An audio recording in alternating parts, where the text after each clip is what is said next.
Olá pessoal, serve este vídeo então para falarmos um bocadinho sobre os standards que temos de garantir em cada experiência da IASEC. E então, a primeira coisa que eu acho que é super importante clarificar é a diferença entre standards e satisfaction. Então, são duas coisas distintas. Então, estes são os standards. Então, quando falamos de satisfaction, já estamos a falar de qual é a satisfação da experiência. Ou seja, o que é que eu quero dizer com isto? O que eu quero dizer com isto é que, basicamente,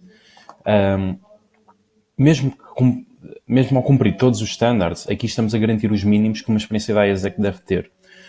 Quando estamos a falar de satisfação, são tudo coisas extra aos standards que nós podemos fazer, como Global Village, algum tipo de evento em que damos outro tipo de experiência aos EPs. Então aqui os standards são para garantir que os mínimos acontecem para que uma experiência da IASEC seja boa. Ok? Então, para começar então a falar melhor sobre os standards, temos de compreender também que temos então de garantir que os standards são divididos então aqui em 4 blocos. Temos então a parte de Development, Logistics, Job and Living.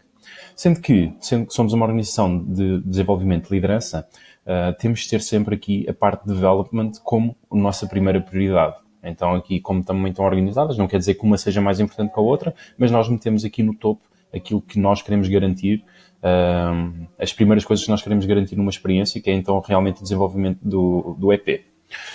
Outras coisas que também são importantes distinguir nos standards, que cada standard está dividido entre host e home. Ou seja, host é tudo o que nós, como IGV, temos de garantir, e home é tudo o que OGV tem de garantir do outro lado, ou seja, do país de origem. Sendo que, mesmo estando divididos, não podemos dizer apenas que, como é uma responsabilidade de home, nós não somos responsáveis por ela. Claro que somos responsáveis por ela e temos de garantir que este standard está a ser garantido também pelo país de origem, ou seja, por OGV do país de que o EP vem. Explicando então aqui um bocadinho melhor os standards. Então temos a parte de development, sendo que o primeiro é Personal Goal Setting, garantido pela parte de home, e também por home, Outgoing Preparation Seminar, que é basicamente a OPS. Estas normalmente costumam ser feitas juntas, então é basicamente o EP ter objetivos claros para a experiência antes de partir e também ter um seminário de preparação sobre choque cultural, preparação de apresentar melhor o que é a IASEC e tudo mais. Depois, vamos aqui estas 3 responsabilidades de home. Então, 3, Expectation Setting, 4, Incoming Preparation e 5, Development Spaces with the Opportunity Provider. Então, aqui temos Expectation Setting, que deve ser uma coisa que deve ser feita antes da experiência começar. Então, é super importante que nós garantirmos que o EP sabe onde é que vai ficar, que projeto é que vai desenvolver, que condições é que lhes vão ser providenciadas, para que depois não venha com expectativas desalinhadas e pense que o projeto vai ser uma coisa ou que tinha esta condição e afinal não tinha. A própria oportunidade que nós criamos já serve de expectation setting, mas nós devemos sempre fazer aqui um nurturing ao EP para garantir que ele tem as expectativas bem alinhadas. Depois, a IPS, temos uma agenda a nível nacional, em que é apresentado a IASEC outra vez, são apresentados os projetos, é feito, se for necessário, um planeamento sobre as atividades que vão ser desenvolvidas ao longo das 6 semanas. Então aqui é tudo o que é IPS. Depois, Development Spaces with Opportunity Provider, então é garantir que o parceiro sabe quais é que são os objetivos que o EP definiu antes de começar a experiência, ou até mesmo depois na IPS, e garantir que existem aqui espaços que permitam ao EP desenvolver e atingir os seus objetivos durante a experiência com o parceiro. E depois, Debrief with Isaac Home, então é basicamente, a responsabilidade de home, e é feito normalmente quando o EP volta para o seu país de origem, e acaba por fazer o debrief, por exemplo, também completar o MOS Survey e tudo mais. Depois, passando aqui à parte de logistics, é tudo hosts, então Visa and Work Permit, Arrival Pickup e Departure Support, sendo que Visa and Work Permit é garantir que nós damos todas as condições necessárias para que o EP consiga o visto de trabalho, o visto para vir para Portugal, se for necessário. Então, também podemos aqui considerar invitation letters, outro tipo de documentos que, por exemplo, nós precisamos de assumir responsabilidade sobre o EP. Então, todos estes pontos são incluídos aqui. Depois, Arrival Pickup, acho que é super claro. Então, pode ser através do avião, pode ser através do comboio, mas temos de garantir que o EP sabe onde é que nós o vamos buscar e que nós estamos lá como a ESEC para o ir buscar, tá?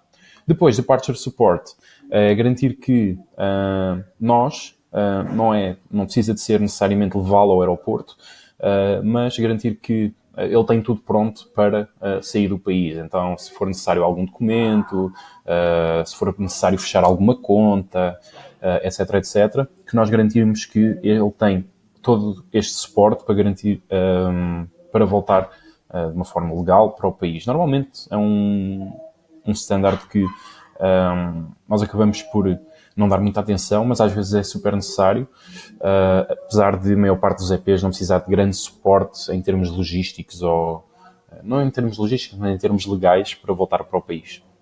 Depois, job, então tudo isto também é responsabilidade do host, ou seja, IGV.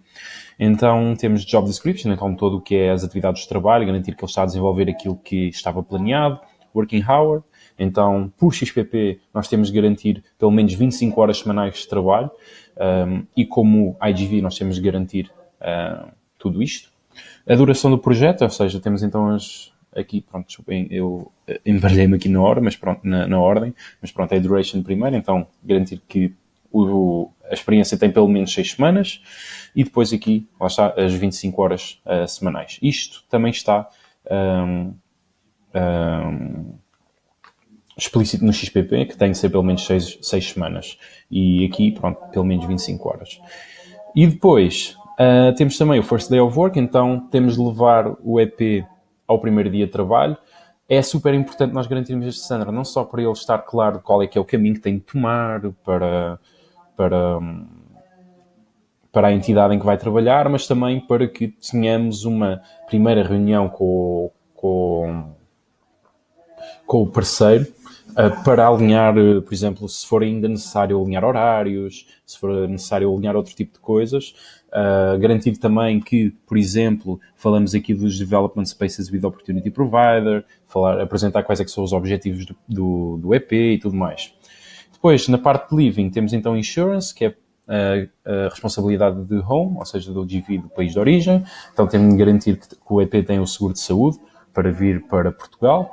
E depois Accommodation, então, por parte do host, seja em hostel, seja em global host, seja o que for, o EP tem de ter uma acomodação durante a duração do projeto, pelo menos. Se depois vocês alinharem que, por exemplo, se o EP chegar uma semana antes, vocês não conseguem providenciar a acomodação, tudo certo. Ele, durante a duração do projeto, ele tem de ter, durante estas 6 semanas, ele tem de ter a acomodação.